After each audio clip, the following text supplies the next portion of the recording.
Governo federal proíbe uso do método conhecido como amontante em barragens no Brasil e estipula prazo para que mineradoras desativem e eliminem esses empreendimentos.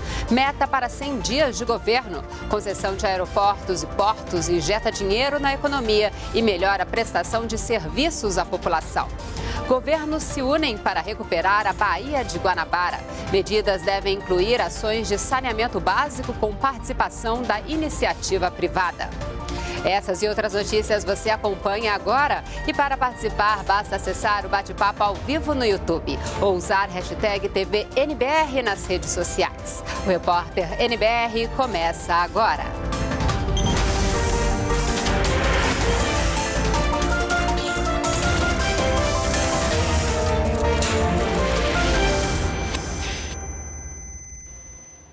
Olá, boa noite. Começa agora o Repórter NBR com as notícias do governo federal desta segunda-feira, 18 de fevereiro de 2019. A Agência Nacional de Mineração publicou norma que determina a desativação de todas as barragens construídas pelo método amontante, como a que rompeu em Brumadinho, Minas Gerais. A norma proíbe ainda a construção e manutenção de instalações com ocupação humana, como escritórios e refeitórios dentro da zona de autossalvamento. Gabriela Noronha explica.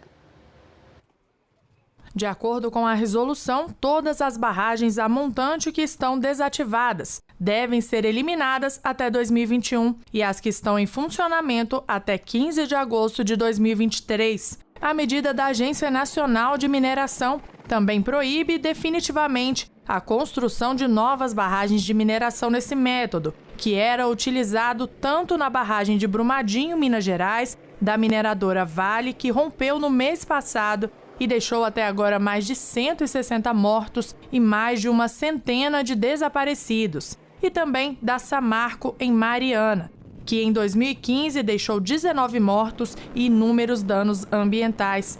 A barragem de contenção de rejeitos é uma estrutura usada para diminuir os impactos da mineração. Serve para evitar que minérios ou resíduos sigam diretamente para os rios. Pelo método amontante, agora totalmente proibido, os diques de contenção da barragem se apoiam sobre o próprio rejeito ou sedimento. Ou seja, o corpo da barragem cresce em formato de degraus sobre o próprio rejeito depositado. O modelo amontante era uma opção muito usada pela mineração entre as décadas de 70 e 90, porque possibilitava menor custo ao empreendedor. Segundo a Agência Nacional de Mineração, das mais de 700 barragens de rejeitos de mineração no Brasil, 84 têm método de construção de alteamento a montante. Destas, 43 são classificadas como de alto dano potencial. Ela acaba sendo uma condição não muito segura por causa que você está apoiando um barramento em cima de rejeito, ou seja, material não classificado, que às vezes tem água, pode não ter água, e cada vez que você coloca o material, você consegue fazer uma mudança na densidade ali, ou seja, é sujeito a movimentações por baixo do barramento. Isso torna ela um pouco mais perigosa. A gente sabe que isso vai ter um certo impacto no setor, porque uma barragem de alteamento a montante ela é praticamente 60% mais barato do que o outro método. Então, realmente, empresas de pequeno porte podem sentir um pouco isso, mas estamos falando de vidas de pessoas e de uma sociedade. Então, é uma ação que tem que ser feita. A resolução da Agência Nacional de Mineração determina ainda que as empresas responsáveis pelas barragens ficam proibidas de manter e construir qualquer instalação, fazer obra ou realizar serviço na zona de autossalvamento da barragem, seja permanente ou temporário, que inclua a presença humana. A zona de autossalvamento é a região que está a 10 quilômetros das barragens ou que pode ser atingida por eventual inundação em até 30 minutos. Toda barragem de alteamento a montante imediatamente tem que fazer remoção de estruturas físicas, escritórios, tudo que tiver ao longo da área de inundação dessa barragem. E nós esperamos que o mesmo seja feito tanto pela Defesa Civil ou pelas prefeituras na questão das populações que estão assentadas dentro dessa área de alagamento. E além da extração de minério, a região de Brumadinho tem também no turismo uma importante fonte de renda. Para impulsionar a retomada desse setor, o governo federal anunciou a liberação de 62 milhões de reais em crédito para os empresários locais. Esse crédito será oferecido com condições especiais de pagamento e juros reduzidos. Podem acessar o recurso empresários cadastrados no Cadastur. De acordo com o Ministério do Turismo, cerca de 7.200 empresários podem ser beneficiados. Mais informações no site do Ministério. E outro ministério que anunciou a liberação de recursos para Brumadinho é o da Saúde. São 4 milhões de reais que vão reforçar o atendimento na região. O repasse vai para ações de apoio psicológico à população e também para a prevenção de doenças em 18 municípios. O Ministério anunciou ainda que vai acompanhar por 20 anos o estado de saúde de profissionais envolvidos no resgate, entre eles militares do Corpo de Bombeiros, da Força Nacional e agentes do IBAMA. Recuperar a Baía de Guanabara. Para isso, o governo federal reuniu forças com o governo do Rio de Janeiro e representantes da sociedade civil. O objetivo é atrair a iniciativa privada e trabalhar junto para melhorar a qualidade da água. A intenção é clara, despoluir a Baía de Guanabara, no Rio de Janeiro. Para sair do campo da ideia e partir para a prática, autoridades federais e municipais e organizações não governamentais assinaram um documento para selar o objetivo comum e buscar parcerias. A Carta de Intenções faz a demonstração na prática de que a questão de despoluição do mar, saneamento e todos os temas que envolvem a Bahia, mas todo a Baía da Guanabara e todo o litoral brasileiro, são prioridade para o Ministério. Nós elegemos a agenda de qualidade ambiental urbana como algo que está diretamente relacionado à qualidade de vida das pessoas, não só a questão ambiental, como uma prioridade para ser tratada. O lixo que inunda a Baía de Guanabara vem principalmente dos rios que atravessam municípios onde não há coleta eficiente de lixo, nem tratamento de esgoto. O ministro do Meio Ambiente, Ricardo Salles, falou da importância de se buscar parcerias com a iniciativa privada para dotar as cidades de saneamento básico. O saneamento é um tema complexo, primeiro porque são investimentos bastante altos, cujo resultado não é imediato e precisa de um marco regulatório bem feito para que a gente possa trazer investimentos do setor privado para recuperar o tempo perdido que o poder público em todo o Brasil, não só no Rio de Janeiro, deixou passar. O porta-voz da Presidência da República, Otávio Rego Barros, anunciou há pouco a saída de Gustavo Bebiano do comando da Secretaria-Geral da Presidência. Em nota lida pelo porta-voz, o presidente Jair Bolsonaro agradece a participação de Bebiano. Quem assume a pasta é o general Floriano Peixoto, que até então era secretário executivo do Ministério. Está marcado para o dia 15 de março o leilão de 12 aeroportos que vão ser concedidos à iniciativa privada. Vamos então saber os detalhes ao vivo com o repórter Pablo Mundim. Olá, Pablo, boa noite. Boa noite, Alessandra. Boa noite a todos que acompanham a NBR, a TV do Governo Federal. Até o mês de março deste ano, o Governo Federal pretende concluir leilões em 12 terminais aeroportuários e arrecadar 3 bilhões e 500 milhões de reais. Pelas redes sociais, o presidente Jair Bolsonaro disse que as concessões serão para os aeroportos de Recife, Maceió, Aracaju, Juazeiro do Norte, João Pessoa, Campina Grande, Vitória, Macaé, Cuiabá, Sinop, Rondonópolis e Alta Floresta. O presidente também destacou que essas concessões vão gerar qualidade no serviço, emprego e economia. O ministro da Infraestrutura, Tarcísio de Freitas, explicou como será o modelo de leilões dos aeroportos. Vamos acompanhar. É a primeira vez que nós vamos testar o sistema de blocos, sistema esse que já é utilizado em vários países do mundo. Posso citar aqui México, Colômbia, fizeram licitações de terminais em blocos. Então, nós vamos fazer isso pela primeira vez agora em março, com 3 blocos.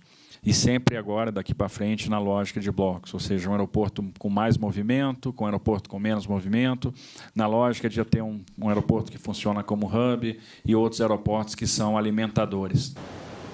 O ministro Tarcísio de Freitas também adiantou que outros 44 aeroportos devem ser leiloados.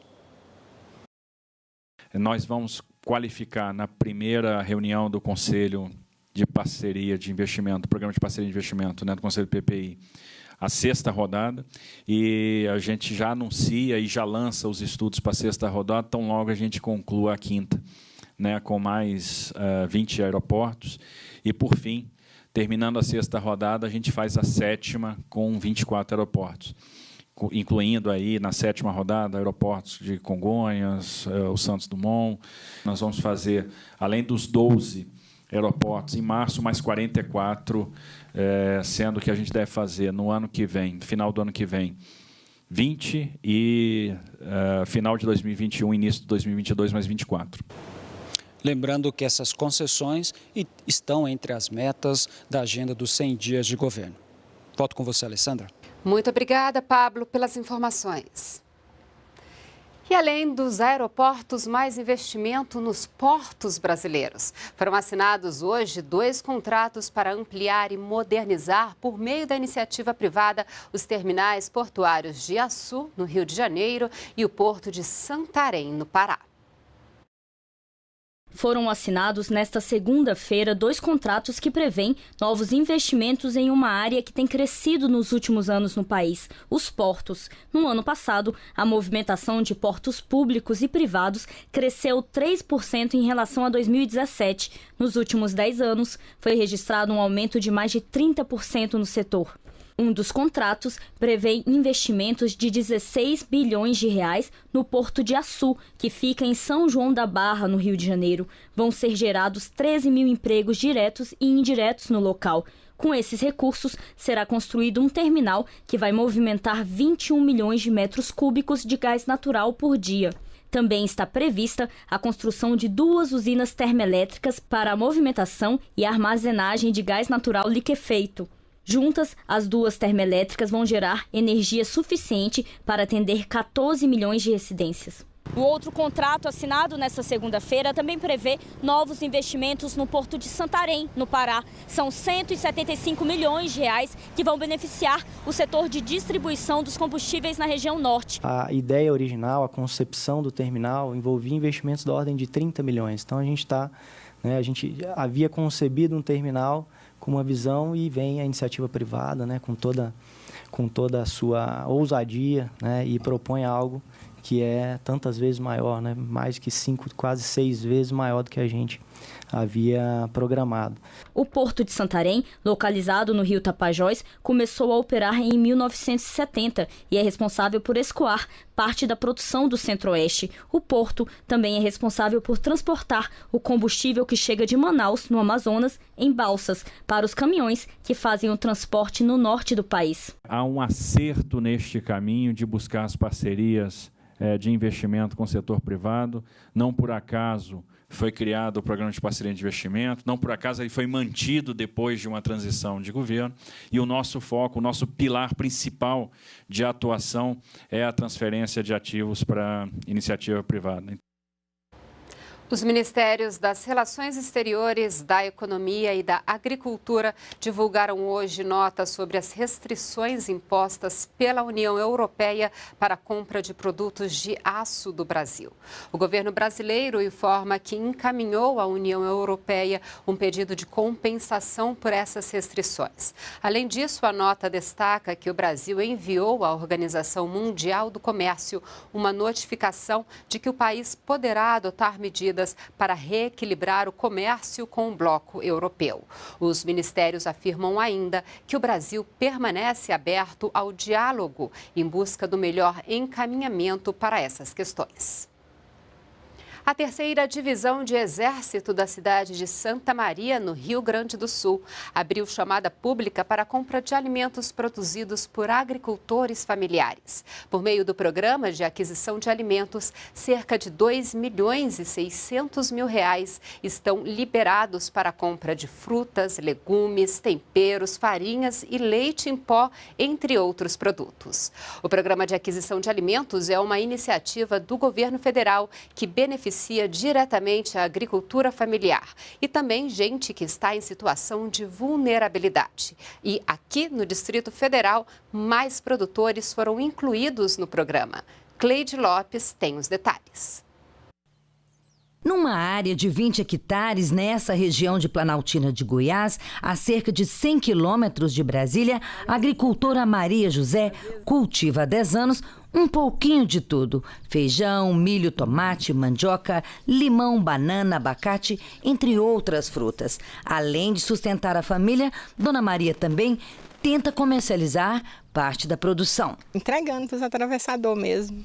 Quando tem, aí eles vêm buscar e pagam pelas metades. Às vezes a gente nem recebe tudo. Mas hoje Dona Maria recebeu uma boa notícia. Agora a sua produção tem comprador garantido. Técnicos da Companhia Nacional de Abastecimento, CONAB, foram até o local onde ela mora para implantar o programa de aquisição de alimentos. Isso significa que toda a produção de Dona Maria e de outros agricultores assentados que vivem na região serão compradas pelo governo. A grande vantagem do PA é porque a negociação é feita direto com a CONAB. A CONAB tem esse recurso garantido, já depositado em uma conta bloqueada da associação. Esses produtores, eles têm a garantia de preço ao longo do ano, então eles não vão enfrentar variação e nem a questão também da venda de um terceiro que eles não possam receber. Por outro lado, todo esse alimento adquirido pelo governo federal via CONAB, ele é doado a entidades socioassistenciais e vão alimentar pessoas que necessitam desse alimento. Para o projeto foram disponibilizados R$28 mil para 20 produtores familiares. Juntos, eles vão produzir cerca de 14 mil quilos de alimentos e toda essa produção será encaminhada ao longo do ano para instituições socioassistenciais que atendem pessoas em situação de vulnerabilidade alimentar e nutricional. Com esse projeto a gente fica mais animado, né? Tem mais confiança de entregar, sabe que vai ter o retorno do dinheiro. Todo produto que for doado, né, da CONAB através desse projeto será de grande valia para as nossas famílias que nós acompanhamos.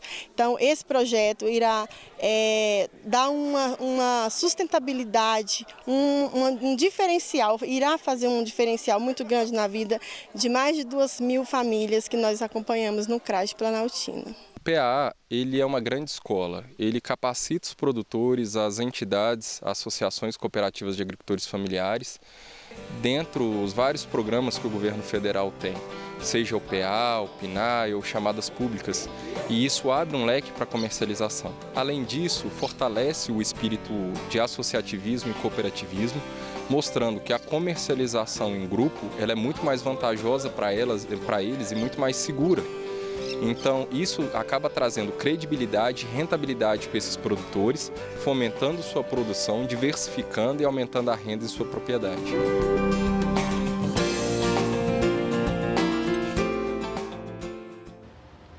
Nós ficamos por aqui. Toda a nossa programação você acompanha ao vivo pelo site da NBR e pelo canal no YouTube. Acesse também o nosso perfil no Twitter. E você pode ainda mandar sugestões de reportagens e dúvidas sobre programas e ações do governo federal para o nosso WhatsApp. Então, anote aí. É 61998678787.